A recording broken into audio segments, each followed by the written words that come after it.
It-tlieta filgħodu ġie inawgurat iċ-ċentru ġdid tal-ħarsien tat-tfal Dawra Durella fin-Naxxar b'investiment ta' 350,000 euro. B'kobor ta' kważi 500 metru kwadru, iċ-ċentru jilqa' fih massimu ta' 100 tifel u tifla fl-età ta' bejn 3 xhur u 3 snin, filwaqt li fih hemm 25 persuna jaħdmu.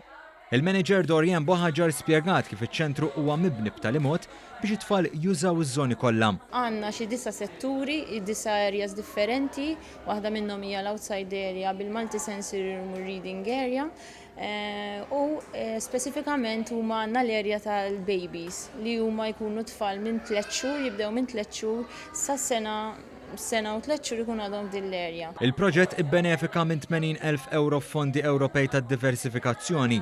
Bid-direttur Marlon Brinkat jispjega kif dawn għenu biex itejbu l-post u joffru ambjent adekwat. Kif qed taraw il-post provajna nżommu l-upgrade tiegħu, nżommu livell għoli ħafna, għax nafu l-tfal ovvjament rridu jsibu post seren u tranquil fejn jiġu jieħdu pjaċir.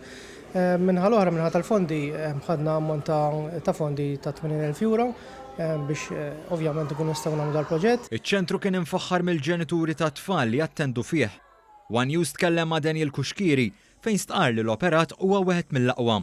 Isa fairy tale land għalija kif tal tidħol tilqak u l-kierers hawnhekk they're all on the ball. Jiġifieri anke tagħna xi assessments tat-tifel kif inhu sejjer li kienet helpful għalina wkoll biex naraw il-benchmarks li għandu jimxi miegħu it-tifel.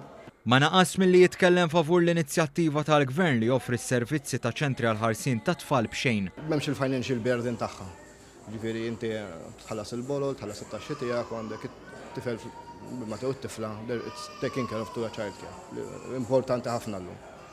Naħseb ukoll il-ħajja kif ġiet hija naqta expensive li għandek bżonn żewġ ġenituri qegħdin barra u qegħdin jaħdmu. Li ġifieri min-naħa tal-Gvern naħseb kienet very good incentive kienet di.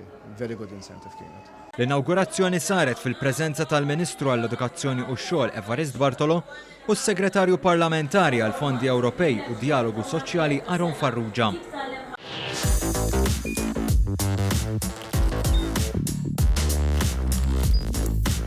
Idħol fuq one.com.mt u hemmhekk tista' tara l-programmi kollha li jxandru fuq One permezz ta' One Play.